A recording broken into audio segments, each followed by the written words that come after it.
नमस्ते दोस्तों और स्वागत है आपका हमारे चैनल पर। आज हम एक ऐसे विषय पर बात करने जा रहे हैं जो हम सभी के लिए बहुत महत्वपूर्ण है। क्या आपने कभी सोचा है कि अगर हमारी पृथ्वी की ओजोन परत, ओजोन लेयर पूरी तरह से गायब हो जाए तो क्या होगा? यह सिर्फ एक वैज्ञानिक कहानी नहीं है, बल्कि एक ऐसा सच है जो हमें जानना चाहिए। ओजोन परत क्या है? तो चलिए सबसे पहले समझते हैं कि ओजोन परत आखिर है क्या। हमारी पृथ्वी के चारों ओर वायुमंडल की एक पतली सी परत है जिसे स्ट्रेटोस्फीयर कहते हैं। इस परत में ओजोन गैस O2 की मात्रा बहुत ज्यादा होती है और यही मिलकर बनाती है हमारी ओजोन परत। यह परत हमारे लिए किसी सुपर हीरो से कम नहीं है। इसका सबसे बड़ा काम है सूरज से आने वाली खतरनाक पराबैंगनी यूवी किरणों को रोकना।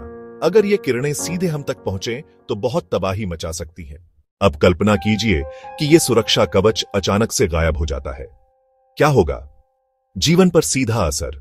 सबसे पहले इसका सीधा असर इंसानों और जानवरों पर पड़ेगा। यूवी किरणें इतनी शक्तिशाली होती हैं कि ये हमारी त्वचा को बहुत नुकसान पहुंचा सकती है। त्वचा का कैंसर, स्किन कैंसर, मोतियाबिंद, कैटरैक्ट्स और हमारी रोग प्रतिरोधक क्षमता, इम्यून सिस्टम का कमजोर होना जैसी गंभीर बीमारियां बहुत तेजी से बढ़ेंगी। समुद्री जीवन पर तबाही सिर्फ जमीन पर ही नहीं बल्कि समुद्र में भी जीवन खतरे में पड़ जाएगा। फाइटोप्लैंक्टन जो समुद्र की खाद्य श्रृंखला, फूड चेन का आधार होते हैं, वे इन किरणों से नष्ट हो जाएंगे। इसका सीधा असर मछलियों और अन्य समुद्री जीवों पर पड़ेगा। फसलों का नाश। हमारी फसलें और पेड़ पौधे भी यूवी किरणों के लिए प्रतिरोधी नहीं है। ये किरणें पौधों की कोशिकाओं को नुकसान पहुंचाएंगी, जिससे फसलों की पैदावार में भारी कमी आएगी। सोचिए, अगर हमारे पास खाने के लिए पर्याप्त अनाज ही न हो तो क्या होगा? वैश्विक तापमान में बढ़ोतरी। ओजोन परत के बिना पृथ्वी का तापमान भी तेजी से बढ़ेगा।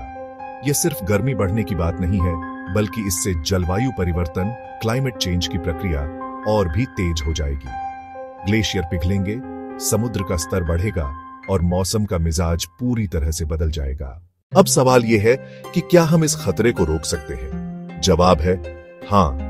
कार्बन उत्सर्जन कम करें, उन गैसों का इस्तेमाल कम करें जो ओजोन परत को नुकसान पहुंचाती है। साइकिल और पब्लिक ट्रांसपोर्ट का इस्तेमाल करें। गाड़ियों से निकलने वाला धुआं भी एक बड़ा कारण है। प्लास्टिक का इस्तेमाल कम करें। प्लास्टिक के उत्पादन से भी हानिकारक गैसें निकलती हैं। पेड़ लगाएं। पेड़ पौधे हमारे पर्यावरण को स्वस्थ रखने में मदद करते हैं। दोस्तों, ओजोन परत का संरक्षण केवल वैज्ञानिकों का काम नहीं है, बल्कि यह हम सभी की जिम्मेदारी है। हमारे छोटे छोटे कदम भी बड़ा बदलाव ला सकते हैं। तो अगली बार जब आप बाहर निकलें तो याद रखें कि जिस हवा में आप सांस ले रहे हैं उसके ऊपर एक अदृश्य सुरक्षा कवच है और उसे बचाना हम सबका फर्ज है। आज के वीडियो में बस इतना ही। अगर आपको यह जानकारी अच्छी लगी हो तो इस वीडियो को लाइक करें, अपने दोस्तों के साथ शेयर करें और हमारे चैनल को सब्सक्राइब करना न भूलें। मिलते हैं अगले वीडियो में। धन्यवाद।